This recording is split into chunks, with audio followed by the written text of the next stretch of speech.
Hop, assalomu alaykum hammaga. Kanalimda ko'rib turganimdan xursandman. Bugun sizlar bilan kiberxavfsizlik yo'nalishi bo'yicha birinchi darsni boshlaymiz. Birinchi darsda asosan biz nazariy qismiga e'tibor beramiz, qisqacha kashf qilamiz va keyingi darslardan boshlab sizlar bilan amaliy mashg'ulotlarni ham ko'rib boramiz. Kelinglar, demak birinchi qidiraylik. O'zi kiberxavfsizlik nima? Va qanaqa kasblar bor uning ichida, qanaqa yo'nalishlari bor, hammasini ko'rib chiqamiz. Different types of cyber security jobs. Hop.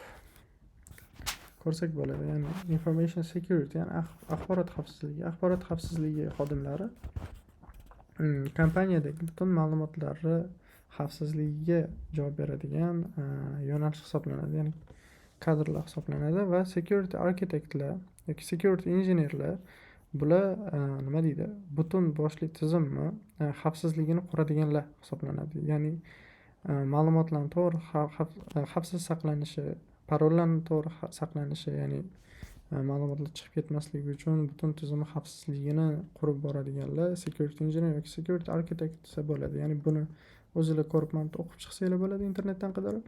Ya'ni qo'shimcha ma'lumotlar olsanglar bo'ladi. Yana kimlar bor? Penetration testerlar kompaniyaga qonuniy ravishda, ya'ni ularni hacker desak bo'ladi-da, o'zi kiber xavfsizlik xodimlari hacker hisoblanadi. Penetration testerlar demak kompaniyaga qonuniy ravishda kompaniyani zaifliklarini, tizimidagi zaifliklarni topish uchun haqiqiy hakkerday simulyatsiya qilib hujumlar uyushtiradi va o'sha hujumlar orqali buzib kirish orqali ular kompaniyadagi zaifliklarni topadi.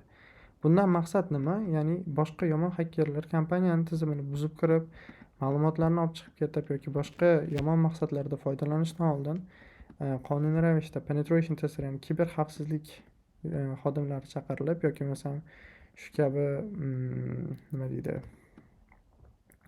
kadrlarni ishga olib, ular pentest, ya'ni zaifliklarni ularga qidirishga, ya'ni hujum qilishiga ruxsat berishadi va shu orqali nima deydi, o'sha zaifliklarni yopishadi. Ya'ni asosan ularga red teamer degan narsa bor. O'z kiber xavfsizlikda ikkita rangi bo'lsanglar bo'ladi. Qizil jamoa va ko'k jamoa. Red teamer va blue teamerlar. Ya'ni red teamerlarga penetration testlar asosan hujumchilar kiradi. Hujumchilar qizil jamoa bo'ladi va uni himoya qiladiganlar blue teamerlar bo'ladi. Ya'ni SOC analist deyiladi blue teamerlar. SOC analistlar butun o'sha tizimga hujum bo'layotganida yoki bo'lmasa hujum bo'lishidan oldin xavfsizligiga boshi bilan javob beradigan va hujum paytida tezkor javob beradiganlarga SOC analistlar desa bo'ladi. Ular monitoring qilishadi, doimiy tizimni kuzatib borishadi. Undan tashqari incident responderlar bor. Incident responderlar ya'ni hujum bo'layotganda tezkor javob beradiganlarga incident responderlar deyiladi. Ethical hacker deb yozib qo'yibdi. Ethical hacker ya'ni o'zbekchada qo'pol chiqadi, axloqli hacker bo'lib chiqadi. Ya'ni ethical hackerlik bu kasb hisoblanadi. Ya'ni bu ham kompaniyalarga qonuniy ravishda buzib kirish bilan o'sha zaifliklarni topib beradiganlar. Ya'ni penetration tester deb ko'rdik-ku. O'sha ethical hacker deb nomlasak ham bo'ladi. Ular bitta yo'nalish va hozircha shu. Kelinglar, qolgan ma'lumotlarni o'zingizlar qidirib topsanglar bo'ladi.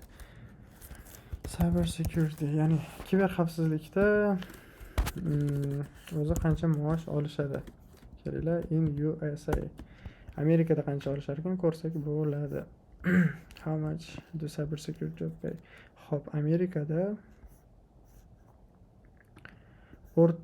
o'rtacha demak 90 ming, 100 ming, ya'ni juniorlar, ya'ni endi kirgan 3 yil tajribasi bor, 2-3 yil tajribasi borlar yiliga $90,000 dan $100,000gacha olishar ekan maosh va o'rta darajalilar, bu o'rta daraja 4 yildan ko'p nima deydi, tajribasi borlar yiliga $100,000 dan $150,000gacha o'rtacha maosh olishadi. Va senior, ya'ni 7-8 yillik tajribaga egalar, ya'ni professionallar o'sha $130,000 dan $250,000gacha va undan yuqori maoshlarni olishadi.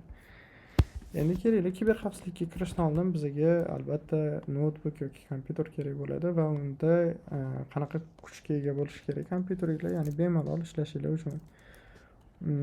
Kiber xavfsizlikka kirish uchun sizlarning kompyuteringlar kamida Intel bo'ladigan bo'lsa, Core i5 va undan yuqori bo'lgani yaxshi. va RAM deyiladi. Operativniy pamять taxminan 8 dan yuqori bo'lsa juda ham yaxshi. Men o'zim ikkinchi notebugimda 16 gigabayt RAM ishlataman. Va joyli SSD bo'lsa, ya'ni ikki xil hard disk, ya'ni nima deydi? Pamять. Shundaylar, o'sha xotira, asosiy xotira ikki xil bo'ladi. HDD va SSD bo'ladi. SSD tezroq ishlaydi, chunki chip bo'ladi. SSDsi taxminan 512 bo'lsa juda ham yaxshi. Ya'ni 256 ham yetadi, lekin 512 bo'lsa o'z yiliga yaxshi. Ya'ni qo'shimcha ma'lumotlar uchun. Hozircha shu asosiy bilimlar. Qisqacha juda kichkina kirish qildik va keyingi darslarda sizlar bilan amaliy bo'limlarga o'tamiz, xudo xohlasa.